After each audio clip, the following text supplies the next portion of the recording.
In the second phase of this exercise, you have a sequence file, a FASTA file that's all text only, and you're going to use the CView phylogenetics system. So the thing to do is you've opened or downloaded CView. The first step here is to put in a file. So you go to File, Open FASTA. We talked about the syntax in the previous one. In this case, I've saved a file on the desktop of this Mac, and I'm going to go to All Files, and it should find a folder. Sorry, the right FASTA, and there it is. Now the important thing here is this is not an aligned sequence, and you can see that the bases are all mixed up. There's probably alignment here by these A's, but you need to align the sequence. The thing to do is once you've inserted a FASTA sequence, you can hit Align All. I wouldn't worry about the alignment options at this point. This step tends to take up to a minute. It's not too long. If students want to use this piece of software, the CView alignment and phylogeny software, the more sequences you put in and the longer they are, the longer this alignment will take. You can see it's 53% through. It'll take just a couple more seconds here to get up to 100%.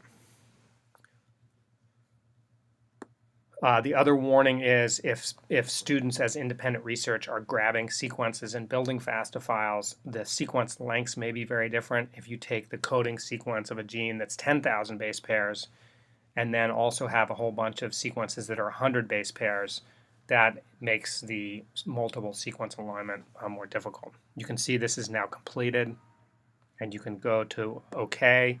It will actually reopen the window in an actual sequence alignment, and you can see here that the sequence is highly conserved across these mammals, plus Drosophila as an outgroup. We know that fruit flies are not mammals, but you can see all the mammals are fairly highly conserved, and you now have a multiple sequence alignment. There are differences at the beginning and ends of sequences depending on the length and the nature of the sequence. You can see Drosophila is quite divergent. Once you have an alignment, you can build a tree. There are a couple different methods. We'll start with parsimony. You do want to ignore gaps. You probably do want to bootstrap. You get better trees. This takes a little bit of time, but I'm going to back this off to 50 bootstrap replicates and a thorough tree search. It's fairly fast, and you can see here you've now connected DNA sequence to evolution.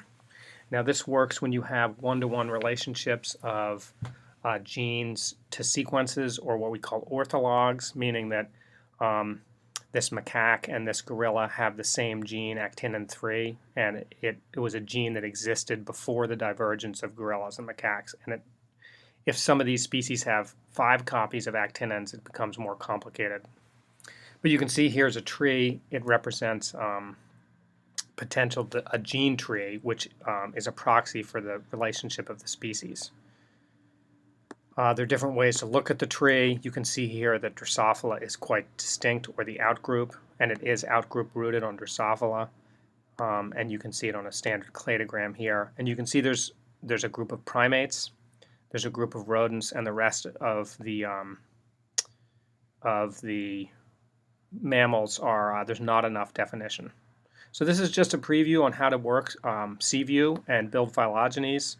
The students can work with different methods. They can work with distance. This is a neighbor joining method, and do a different type of tree and bootstrap this, and you'll actually get quite a different tree. This depends on the algorithms.